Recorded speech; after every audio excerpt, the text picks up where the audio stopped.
Hey, girlfriends, welcome to another episode of Girlfriends and Goals. We're your hosts, Miosha. And Samaria. This podcast is a space where we'll talk about friendships, life goals, a little bit of pop culture, and all things womanhood. On today's episode, we were inspired by the conflict going on with the group XScape, if you guys are familiar with them. And so we're going to talk about managing conflict with family. So we have a good episode in store for you guys today. And if you are watching this on YouTube, please make sure you subscribe to our channel, give this video a thumbs up, and comment your feelings and thoughts on managing conflict with family. And if you're listening to this on Apple Podcasts, please subscribe and leave us a 5-star rating. All right, we're going to get right into the topic. As you all heard, it's about managing conflict with family. And so we're going to talk about managing conflict in general with family, but also we're going to get into a little bit of our thoughts on the conflict that's been happening on the Queens of R&B. And so, Samaria, I want to start by asking you, what are your thoughts on the common phrase relationships with family, blood is thicker than water?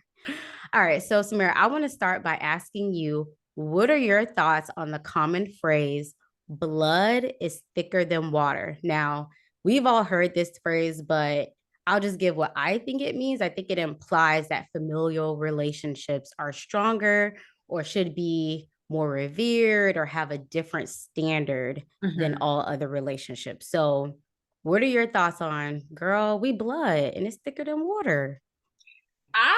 So for me, I'm not saying anybody else has to feel this way, but for me, I think I stand by that statement. Yeah. Okay. Tell me why. I don't know. I think I have a pretty close relationship with my family. I really like family. Some of my best friends, are Mm-hmm. in my family. And yeah, I think that's what it is. Just based on the family that I was born into. And I don't just Mm-hmm. mean immediate, I mean like extended as well. Okay. I love the vibe that's there. And I think that type of thinking is what has kept that vibe alive, before I came and now that I'm here. And I would want to continue it, maybe with some adjustments for the Mm-hmm. next generation. So, Okay. I stand by. Also, I'm sure like you've seen in how I interact with people, like you said to me, okay, if this person were your family, you would probably not accept this. And you're absolutely right. But, I do make certain exceptions because of family. But yeah, again, that's just me. I completely understand why people would not feel that way and support people in not feeling that way. Today, this is where it Mm-hmm. stands for me. How about Okay. you?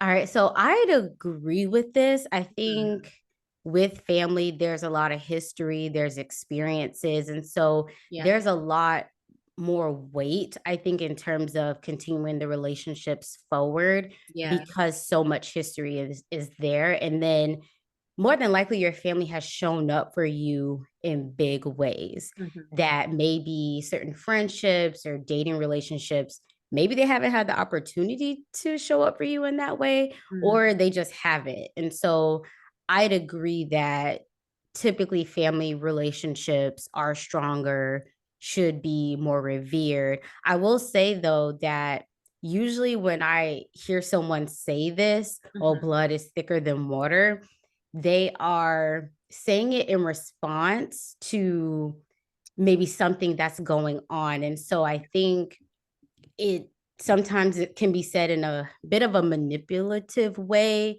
to Yeah. remind you that, oh, well, this may have happened, but blood is thicker than water and we always gonna be closer than everybody else, even though you might have legitimate concerns or you're really upset about something. I think I've heard it more in that context than Yeah. just in general of like, oh, we're so close. It's to remind you that family has different standards, and Yeah. you should be okay with it. Yeah, it's to remind you to accept being treated poorly sometimes. Like when people say, no, seriously, when people say blood is thicker than water, it's like, I just did something to you, and now I'm telling you blood is thicker than water so that you can accept my poor behavior towards you. And that's the manipulative factor there. Like, so Yeah. I believe blood is thicker than water, but I also don't believe that that means that you shouldn't be held accountable for certain things. I'm a huge proponent of like talking through things like, hey, you did this and it hurt my feelings. So whether you're blood or not, actually, especially because you're blood, we need to hash this out because I am not comfortable with us not talking about this and then you Hmm. thinking it's okay. And I'm really not comfortable with you feeling like, I should just accept it because we're blood. Yeah, So it's them not wanting the accountability that might be there with certain friendships. Was there? okay. So Yeah. I know I talked about this a little bit, but do you feel like you have a different standard for how you treat your family versus all other relationships? What's like the hierarchy for Mm. you? So in terms of how I treat my family versus friends or dating or spouse relationship, I Mhm. try to be equal and treat everyone Mm, with the same amount of care, concern, respect. So I try to be equal only because I think with friends, that accountability is there. They're more likely to say something, mhm, but with family, I've found that they may still come around because you're family. They may still pick up the phone because you're family, but that doesn't mean that you could mistreat them and that emotionally they won't change. And mhm, so I try my best to be equal and treat everyone the same and not take family for granted because oh you're always going to be family, you're always going to be there. That doesn't equate to you maybe feeling the same amount of connection and mhm. concern for me, especially if I've been taking advantage of your patience because you're family. So I Yeah, try. I understand that. I think it is easy to take family members for granted because it's kind of like, oh, you're always gonna be there anyway. Like, what are you gonna do? Unsister me, Right. unbrother me, uncousin me? Like, what are you what are you gonna do? So I do think a lot of times people tend to take for granted, that this person is there and trying to actively have a relationship with them. They're just like, oh, you should get over it. You should do this, whatever. I think I try to treat them all the same too, because, like I said, some of my family members are friends, Mhm. and some of my friends I consider to be family. So for me, it's really more about me. Like, I Mhm. want to be a consistent person all the way around. I Yeah. want to make sure that I'm prioritizing people's feelings and all that stuff. So yeah, I think the treatment is the same. I'm glad you brought up that you try to be a consistent person all the way around because I think sometimes we might think we're better at compartmentalizing than what we actually are. Yeah. And maybe some people are able to do it, but I think for as like our relationship, I Mhm. would treat you like a sister, and so not have this like on and off switch of, oh, well, I treat my sister X way, but then I treat Samaria different. Like, am I really that good at containing those certain aspects of myself Yeah. or treating people different depending on who they are? And maybe some people are. I don't think that I would be. So you're right about just being the same. And then you don't have to think about hopefully treating people better or worse or good or bad. It's just you're Yeah. always the same. You know where I am different though? So this Mm, isn't how I treat people, but I would definitely cut off a friend or, someone who I'm like seeing or whatever. I would mhm, definitely cut one of those people off without giving as many chances as I would, with like a family member. mhm, I will give a million and one chances to family members as I'll give as many chances as I can with family mhm, members. Whereas with people who weren't born into my life, people who mhm, I've chosen, I think I do have maybe, I don't want to say a higher expectation of them, but it's like mm, you're the person who I chose. So if I chose you, Like I can't choose my family members' imperfections, Yeah, you right? got what you got. Exactly. But I can't, so I, in my opinion, like, okay, I have to be around these people. Even if I don't talk to you a whole lot, if you show up to the family reunion and I'm there, we're gonna have to be around each other. But if I'm Mhm, choosing you to come into my space, then I need you to be willing to work on certain things that rub me the wrong way, or mhm, not possess certain characteristics that my family members might have. So, say for example, I have a cousin who's like always late, which, mm, because I'm from an African family, that's a lot of my yeah. cousins. But this is just a very easy peasy example. Say I have that person who's always running late. I might choose a friend like Neosha who respects time, you know? And if my cousin shows up late for every single thing in my life, I would just be like, "Oh, that's that person." Maybe if Miosha did that, I'll be like, "Okay, girl, like we might have to have a talk because I've chosen you Mhm, to come into my life and I have certain expectations from you." Does that yeah. make sense, or is that making me seem like wishy-washy and hypocritical? I mean, it sounds like you're working with what you have. Like Yeah. you said, it's a choice having those other relationships, Mhm. but with family, you're just working with what you have. I also think that, well, cutting off is extreme, but I think with family, you'd probably get creative with how you maneuver with them. Like you would just Yeah. learn, like, okay, you might not invite that cousin to brunch, whatever, because you know they're going to be 3 hours late. Yes. So it's not that Exactly. you would cut them off completely. You would just move and shake differently within the relationship, given what you have. Yeah. Yeah. Whereas the friend doesn't necessarily have to be in my life. Like maybe we're just not at that place where, we see eye to eye. Yeah. So when it comes to conflict with family, Mhm. and I guess in this example, imagine it's just between two people. Mhm. How do you feel about other family members getting involved? And then the follow up is, have you inserted yourself in other family members' situations? Oh, I have to think about the second one more because I don't Mm. know. Okay, I Okay. probably have more so like immediate family, um, Okay. just because we're like all one, you Mhm. know. Um, but as far as getting other people involved, I think it's actually sometimes necessary.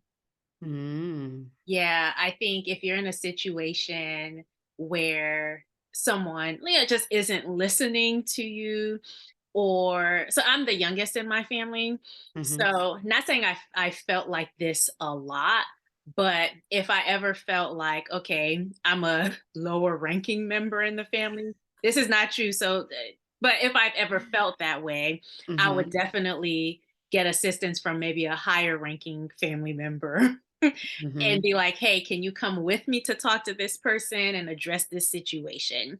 So, in those instances, I think it can be necessary because you might not hear it the same way from me as the youngest as you would Mhm. from one of the middle kids or the oldest kid or whatever. And so, yeah, I think it's sometimes necessary to get others involved. So you'd recruit someone a bit to lobby on your behalf. They don't even have to lobby on my behalf. They can be a neutral person, Okay. but just so that there's another party there Mhm. who can help to bring things to a resolution. Okay. So for me, Mhm.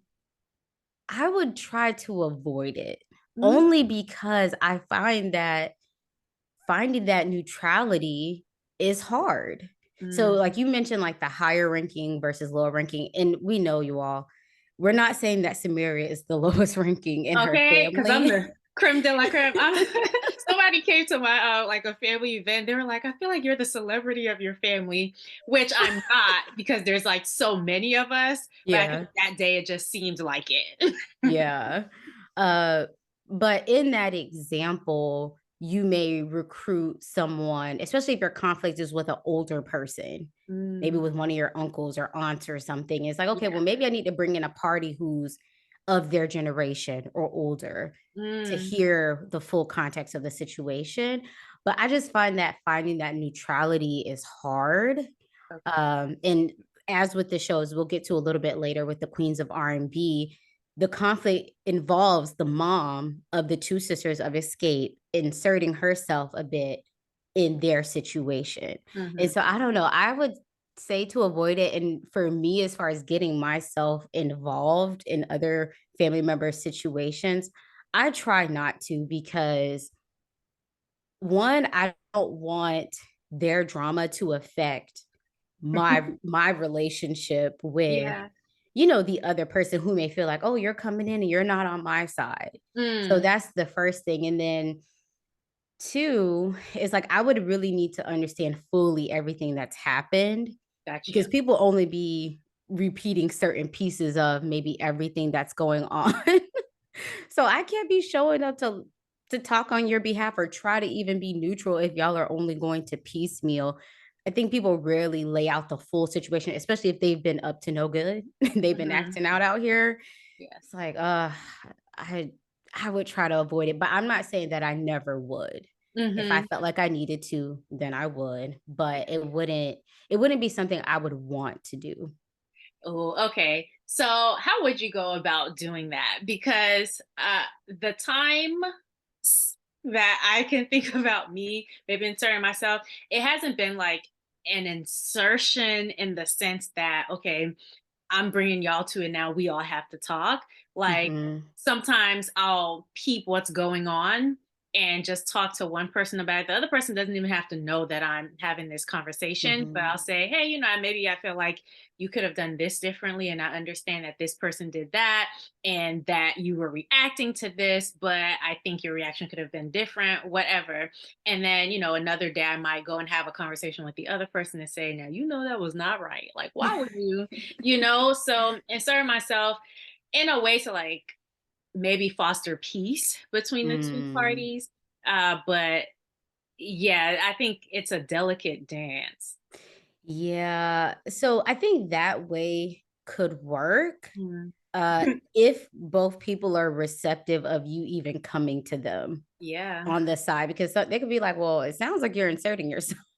Like you don't know the full context Yeah. of everything that's been happening. So I would be open to that. But also, say, for example, both people have been coming to me, Yeah. that's when I would say, okay, let's all sit down here because you coming to me and saying stuff, you coming to me and saying stuff. I'm really tired of hearing about it all. There's a lot of he say, she say going on, and Yeah, I it's don't have like time for it. y'all maybe need to be face to face. So in if Yeah. they've both been coming to me, I would push for all of us to sit down. Hmm. And my role is maybe that of a mediator in Gotcha. calling out certain things that are just blatantly wrong. Hmm. If I felt that. And even then, it would just be so that they can probably just stop coming to me because I'm not able to help if I'm just holding on to Yeah. if there's no resolve. So I think both ways could work. It just depends on what they've been coming to you with, how, that type of And stuff. where they are, like, do they even want to resolve things? I think sometimes people just want their side to be heard and feel like I need to be heard. You need to kind of like do what I say in a sense. Mm-hmm. And it's like, hey, if we're trying to find common ground, ain't no common ground will be found that way. So Yeah. it depends Yeah, on the that's parties true. involved. Okay, so now maybe we can talk about Queens of R&B a little bit. So it ended a few weeks ago at the Mm-hmm. time that this episode is coming out, but it caused a lot of like uproar because there are two sisters who were in a singing group together. And some of their conflict actually involved the mom. And Mm-hmm. in moments where the mom would insert herself, it seemed like she was more in favor of one sister than the other. And so, how did you feel about that situation? How do you feel about parents in general stepping in between siblings to like Mm-hmm. manage the conflict? Yeah, so I think for me, it was pretty obvious that the mom was taking sides. It was almost as if she wasn't trying to hide it, or maybe she forgot the cameras were rolling. Girl, so or she obvious. or she was mic'd up in one of the scenes. She told Latasha, the Mhm. older sister, like, "Oh, your sister's just jealous of you." I don't think I've Right. ever heard a parent just outright say, "You may feel it," but to And she actually was right say it, there. and she Like was right like there. So for me, it was very blatant that she's Mhm, showing some type of favoritism. And later on, Latasha, I mean, I'm sorry, Tamika, the mhm. sister who's on the receiving end of a lot of this conflict, mentioned that for years she felt her mom had favoritism towards her sister, but they were able to kind of gloss over it because she was very agreeable. As long as Yes. she was agreeing with what her older sister said, her mom was for the most part okay with it. And Mhm. there was no heat coming her way. So that's the other piece, is that Tamika has evolved into a little bit of a different person who's not just going along to get along. And Mhm. so now the feelings of her mom having a favorite are, it's really rearing its head because Yeah. it's so obvious that, okay, now I'm not getting in line with what my big sister is doing and saying, and now you're treating me different. So that's also why I had a problem with it, is because the sister's relationship is their relationship, and I Mhm. don't think the moms should be treating the daughters differently based off of what's going on between them. Yeah. Yeah. You know what's interesting? I've heard discussions about like evolution when it comes to people who've been married for a long time. So, for example, when somebody first got married, they kind of just went along to get along, but then later, as they grew into themselves, they became more vocal, or, someone who was in this career and felt like they would always be in that career. And Mhm. then later on, they're like, I want to be an entrepreneur, and how that evolution might affect that relationship. But Mhm. I I haven't seen it very often from the perspective of how it affects your relationship with your siblings. Like, to me, that connection I would have never really made, probably because I'm so like, Yeah. in my own relationship with my siblings, like I don't see Mhm. that causing any type of rift. And that's my frame of reference or point of reference. But yeah, seeing it play out the way that it has, where okay, I used to just agree and have my sister's back, but now when my sister's doing things that are like, I can't even back this stuff that she's doing, and so I have to say something. Now I'm public enemy number one with her and my mother. Yeah, you mentioned not seeing it with siblings. Hmm. An area where I have seen it is between a parent and child, where a child Hmm. has evolved. I mean, children grow, Yeah. and parents maybe aren't able to keep up with where their child is in life in terms of development, or the Mhm. child changing. Yeah. And the parents like, wait, this used to be okay to say to you or do, and now it's a problem. And so Mhm. I have seen it in that regard. And it could be part of that too, where she's not just changing with her sister, but she's giving boundaries for other people too. And it could include her mom as Mhm. well, even though this is specifically focused on the drama between the two sisters. Yeah. How do you feel though about a parent stepping in to, I guess, play mediator Mhm. between siblings? I don't think I like it. I don't think I like it at all. Mm, Unless it's, trying to teach them communication skills or whatever the case might be, maybe at a young age, but I'm not in favor of it as adults. You mm. know? Uh yeah, and I wonder why that is. Maybe I need to reflect on that a little bit more. But I just don't see how it would be helpful. I do think, Mm, if there needs to be some type of a mediator, like maybe talk to a family specialist or something like that. mhm, If you guys are struggling to communicate where each of you might stand, and you want to come to some type of resolve, it's perfectly okay to get a third party, but maybe a disinterested third party. With the parents, I would really be concerned about it affecting the parent child relationship with each of the siblings. yeah. As a mom, I could imagine it's hard though. To stay outside. Yeah, to mind your own business. Because I think parents, you envision your kids growing older together and just having these wonderful sibling Mhm. relationships. And in this scenario, though, I think it doesn't warrant the mom stepping in. I think she's stepping in just because she wants to control things, not from, okay, this child is there could be physical harm there or like something really really really really wrong. She's Yeah. just stepping in because I like, as she mentioned, she's the fifth member of the group. She just Mhm. wants to be involved. I would say if the situation is dire enough, I could see myself stepping in, Hmm. but I would have to tread very lightly, and only probably if I felt like someone's physical safety is at harm. Like it would have to be pretty extreme Okay. for me to, I mean, you laugh, but siblings fight. No, no, no, they do, but I don't know. It's just interesting that that would be when you would step in, like if the physical was I mean, right. because they're gonna fight, they're gonna go back and forth. I Mhm. mean, you'll kiss, you'll make up. And that's the thing with family relationships. You'll get into it. You may be feeling away as the outside person, and then they make up. Yeah. So, I would, as a mom, know like, okay, my kids are gonna fight, they'll get back together, they'll fight, they'll get back together. And if it's really extreme, then I'll feel the need to step Hmm. in, but not beforehand.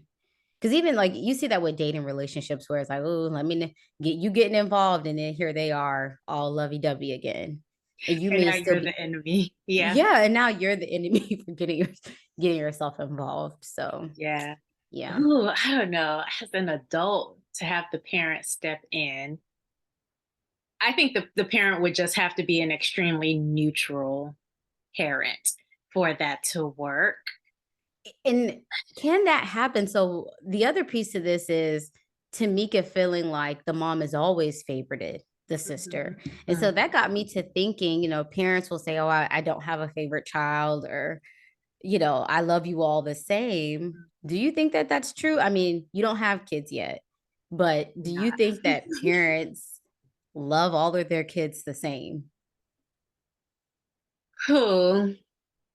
You know why this is difficult? because because um because each person needs to be loved differently.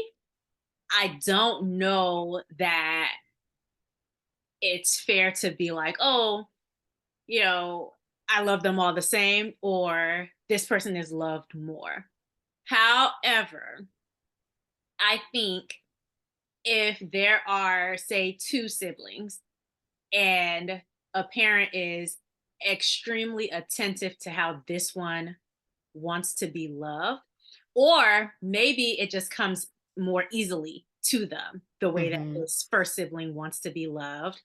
Um, and they're not taking the time, even if it is a struggle, to figure out how does this other sibling feel loved, how can I adjust to make sure they feel loved. That's where I think the favoritism conversations come in. Like if you're a parent Mm-hmm. and let's say acts of service is your gift, and you have this sibling number one who really appreciates acts of service, and does them back, then I think it's probably easier for that parent to, just identify with sibling number one. But if they're Mm-hmm. not the touchy feely type of parent, and sibling number two has like this extreme need for physical touch and wants to be hugged on and loved on, as a parent, I think you have to step outside of yourself, Mm-hmm. give the physical touch so that this person feels love. So if you're not doing that, then obviously acts of service sibling is going to seem like the favorite because y'all are all chummy and y'all, Mm-hmm. gel and get each other. That's one thing that I think. I don't know if that's like the entirety of it, Mm-hmm. but I think that has to play a role somehow. Yeah, and I also think just different personalities Hmm. may click together. You may share similar interests or things you like to do, and that can come across as, oh, mom loves this sibling more than they love me. But I do think as a parent, as you would with any other relationship that you want to thrive, you have to put in the extra work, especially when they're young, Yes.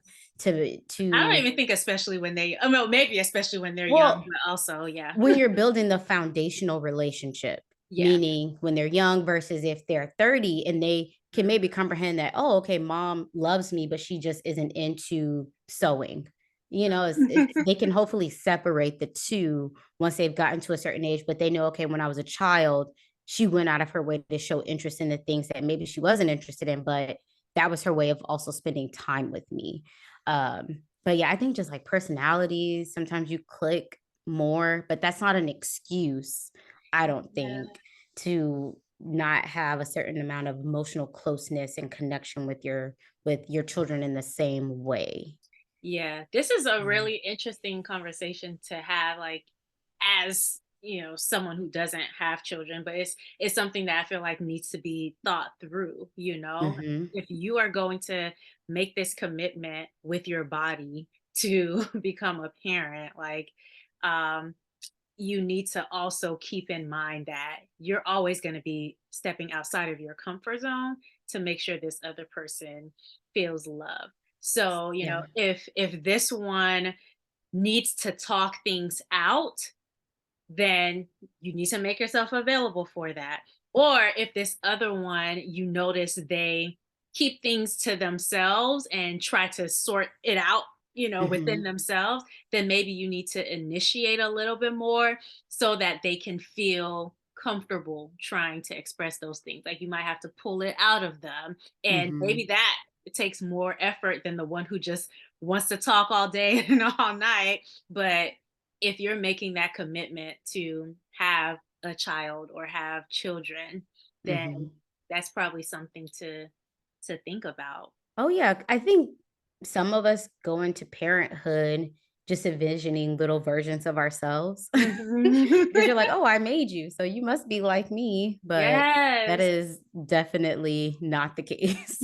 Oh my God, I'm so glad that you said that because on was it on like Sandra's episode where she was talking about complicated your relationship with Her her mom. mom, where I think she said something similar to that. But I appreciate your pointing out that okay, there's this expectation for you to handle things the way that I handle things. And it's like, just because you handled it that way, that doesn't mean that I should. Or just because you decided to not address this, that doesn't mean everybody's going to not address things that are impacting them Mhm. too. And I think that's kind of what happened with the whole Tamika and Latasha situation was okay, we're so used to her not addressing things and now all of a sudden she's trying to address all this. Whereas the Mhm. whole time we've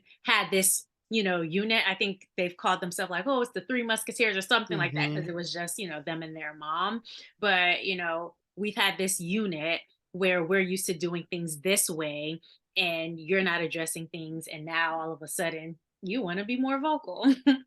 Yeah. So you mentioned it always being the 3 of them, but part of the drama within the family conflict is Latasha, one of the sisters' husbands, inserting himself into their relationship, going as far as to steal money and attempting to extort his sister-in-law, which is Tamika. Mhm. So that brings in a whole different element of in-laws. What are Mhm. your thoughts about managing family relationships in terms of in-laws and establishing boundaries? I don't know. I want to hear yours. I don't have in-laws. Well, okay, I have in-laws, but not like I'm not married into Yeah. anybody's family yet. So I want to hear your thoughts. Uh, it's just such a sticky thing where you want the in-laws to be close. You want them to feel like you're a part of the family and that there's no line of demarcation, Yeah. but there is. Mhm. So I think you just have to find a way to balance that of letting them feel included, but not getting so comfortable to be Yeah. extreme as in this situation where I Yeah. think boundaries were probably tested early on, little bit by little bit, to where the floodgates are open. Hmm. And so I think, in terms of, I guess, a person marrying into a family, yes, your family, but you still do have to tread lightly, and there has to be boundaries there in how you interact with your spouse's family. And then on the family side as well, you can't think that, oh, well, now you're a part of the family and you're like a sibling now. No, they're married into the family. And because that history isn't there, the Yeah. emotional connection will take time to build. As you mentioned earlier, there can be a different standard with maybe the chances that you're willing to give family versus other people. So the family also has to keep that in mind, and that connection may not be there to where they may be as accepting of certain things that you're doing and saying, like your family member would be. But I Hmm. say all that to say that I do think that healthy boundaries need to be in place from the beginning, while also making both sides feel very included Yeah. in the relationship. Yeah, so like I said, I don't really know, so I'm not speaking from any experience, but in the perfect world, this is how I think. Of course, we don't live in a perfect world, but in the perfect world, this is how I would like to handle things, especially when it comes to conflict. I think if, anybody from my family offends my significant other, I would want them to take that L with that person, come to me and talk to me about it, and then perhaps I would address it. Hmm. Or if, someone in their family did something to me, I will sit there and take that L, hold it real tight, and Hmm. be like, "Hey, this happened." But of course that only works if you have a significant other who's willing to, have some uncomfortable conversations on your Hmm. behalf. But yeah, I just would never want to get into any type of back and forth with anybody else's family. That would Yeah. be very uncomfortable to me. So I would just sit there, be respectful, and have a conversation with that person later. Yeah. I think in this situation they've been together for so long that they're just so comfortable with Yeah. talking to each other back and forth. And that's where I think the boundaries up front of kind of understanding, okay, if you have an issue with me or with my spouse, try to come to me first. I will say though, from what I've observed, is Mhm. that, say in the situation where you mentioned that maybe your spouse would just hold it, Mhm. talk to you about it, and then you'll go address it. But I do think that some family members are like, well, why didn't they just tell me? Or why didn't, like, they have the expectations that, oh, well, we can just address conflict together, Yeah, and you to know? that, I would say, because we have a policy in our relationship where we don't do that. Like, Yeah. It's like, well, period. why didn't they just tell me right then? Or we could have hashed it out, or why do we have to go through you? Because I want them I've to seen go through that. me. Yeah, Basically. because I do think Yeah. that it keeps it controlled to where it doesn't escalate, because maybe that relationship just isn't at the place where maybe it makes sense for them to be trying to hash it out together, because you Yeah. are still an in-law. Yes. And to your point about boundaries being there from the beginning. So with the sisters, Tamika and Latasha, Mhm. uh, like you said, she and her husband had been together so long and they were very young. So Mhm. like boundaries, I'm not gonna say that they're a new thing, but 28 years ago, were we talking about boundaries in the way that we're talking about them now? No. And maybe it was even worse when you were a younger person, so maybe at the beginning of their relationship, boundaries weren't a thing in the way Mhm. that they might be at the beginning of someone's relationship today. Yeah, and I was also thinking too that the husband in this situation was probably feeding off of how he would interact with his sister-in-law based off of maybe how he saw his wife interacting. And so Okay. whatever relationship she had with her sister, he's piggybacking off of that energy and maybe thinking that it's okay. And Mhm. now that she's evolving and changing, he may even be feeling like, well, what's the problem now? You've been cool with it this Yeah. whole time. So, Mhm. Okay, so if you had to give some advice, just in general, about how someone should manage conflict with family. We've talked a lot about more immediate family, but let's, mhm. family, extended family as well. What advice would you give? Hmm. Well, the first thing is I would say don't avoid it, addressing it. Don't avoid addressing it is the first thing I would say. But be mindful of when. I feel like with conflict, a lot of it trying to hash it out isn't so much the nitty-gritty details of the conversation when you get there. It's the timing of when you're maybe going to address it with the other person. And so I know that no time is perfect. You don't want to continue to put it off. But if something maybe just happened that day and Yeah. you're upset about it, I would say wait and sleep on it. Give yourself time to fully think through your emotions and how you feel about it and give them the time as well. But I don't know that I would wait like months and months and months Mhm. because you could be also met with resistance of like, okay, Why you girl, ain't this bring it happened 6 months ago, 6 years ago, and you're just you still you still holding on to this. And so that could also bring more conflicts because they're upset that you waited so long, Yeah, especially if you know you're going to see them in between. got you. So be mindful of the timing and maybe even initiating the conversation with expressing how much you want to get on the same page. And that's Mhm. your main goal, not to be confrontational Yeah. unnecessarily. Yeah. I think I would say deal with everything on a case by case basis. I Mm, think you should think about who this person is. Are they trying to come to a resolution, yeah. or are they just trying to be right? Mm, You know? And so then I think that'll tell you if you need to even be trying to manage it, or it'll at least tell you how you can't handle it so that maybe you can start to explore how it is possible. So that, and then I will also consider what you want out of the relationship. So, like I said at the beginning, I'm a blood is thicker than water person, and I like to keep my family close, whatever, whatever. But, closeness doesn't have to be the same from beginning to end.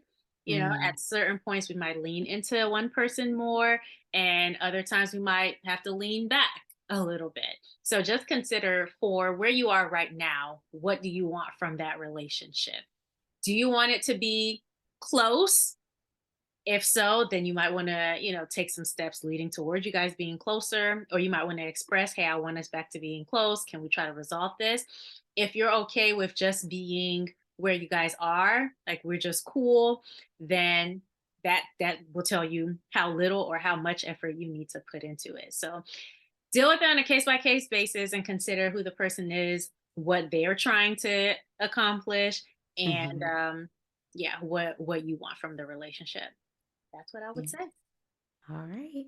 Well, we're going to get into our next segment, which is called Girl What's Good, where we talk about something we've been loving for the past couple of weeks. It could be a book, a podcast, a story, anything we've been loving. So, Samaria, what's been good with you?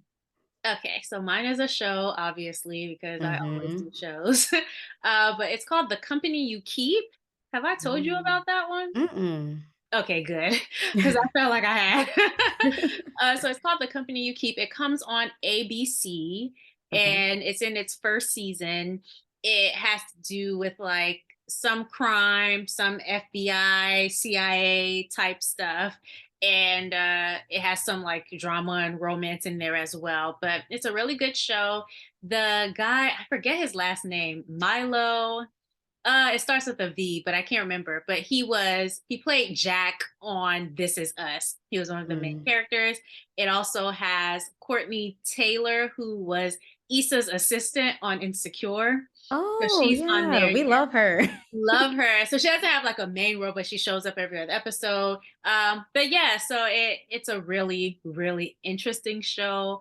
I just decided to watch it one day and fell in love with it. So I would highly recommend The Company You Keep. And it comes on ABC, but of course the reruns like are on Hulu, so you can watch it Okay. on Hulu. Okay. Yeah, we love to binge watch Yeah, I over don't even here. know what day it comes on. I just whenever Hulu's like, oh, it's up. I'm like, oh, okay, I have to Hmm. watch it now. Okay, cool. Well, what's been good with me is a fitness product, and Okay. y'all have probably seen it everywhere, but this is new to me. Okay. So if you like to work out, sometimes you need a boost, but you don't always want the physical effects.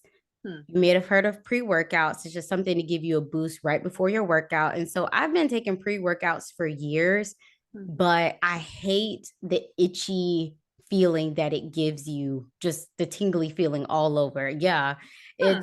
It's hard to find a pre-workout that doesn't do that. I know some people do use coffee and teas, but if you like the powdered pre-workouts, the legit ones, it's hard to find it without that effect. Okay. I have been using Celsius, which is just a natural energy drink. And I never thought to use it as a pre Mhm. workout because, in my mind, I was like, oh, people drink those maybe if they're studying or if they have to stay up late. Yeah. But it's a fitness product. And so, yeah, I've been drinking Celsius before my workouts, my harder ones, not just if I'm going to go for a walk. But I love the boost that it gives me, Yeah. but without the jitters and itchy feeling. It doesn't affect my sleep. I'm able to sleep just fine, but get a really good workout. So you've probably seen, you can find Celsius in probably every store. I remember when they first came out, I think only gas stations would have them, but Oh, wow. Target, Walmart, Walgreens, it's literally everywhere. But yeah, if you want a pre-workout that does not give you the jitters or the Mhm. itchy feeling all over, try Celsius. I stand You by it. you know what's funny? I've never heard of Celsius. I mean, I wouldn't because I'm Really? not a person who enjoys working out. Like Yeah. I just kind of do it. But And you I think don't drink coffee either. and I So, don't drink coffee out. Yeah, yeah. so if I don't have the motivation, I just ain't got it. But this year was actually my first year hearing the term pre-workout. Really? Yeah, like one of my friends put on Oh. her stories, like, "Oh yeah, this is my pre-workout." And I was like, "Is Mhm. this a thing?" So It's a yeah, it's that's a thing. It's so yeah. You said for years. I'm like, huh, where have I been? Yeah, I think it was just one of those things I assumed people knew about just Uh huh. because I guess like maybe you wouldn't know if you don't ever go in a supplement store. Like you don't drink protein shakes or anything like that. So I could see why you wouldn't have heard about it. But if you drink protein shakes or post-workout recovery type of drinks, Oh, yeah. So yeah, there's a lot of tools that are out there to help you like towards your fitness journey. It's not just, oh, I run off natural energy or whatever. There's a lot of supplements out there. were you making fun of me just now? Was that my voice? No, I'm just kidding. I'm on a natural high. Whatever. Well, thank you guys so much for tuning into this episode of the Girlfriends and Goals podcast.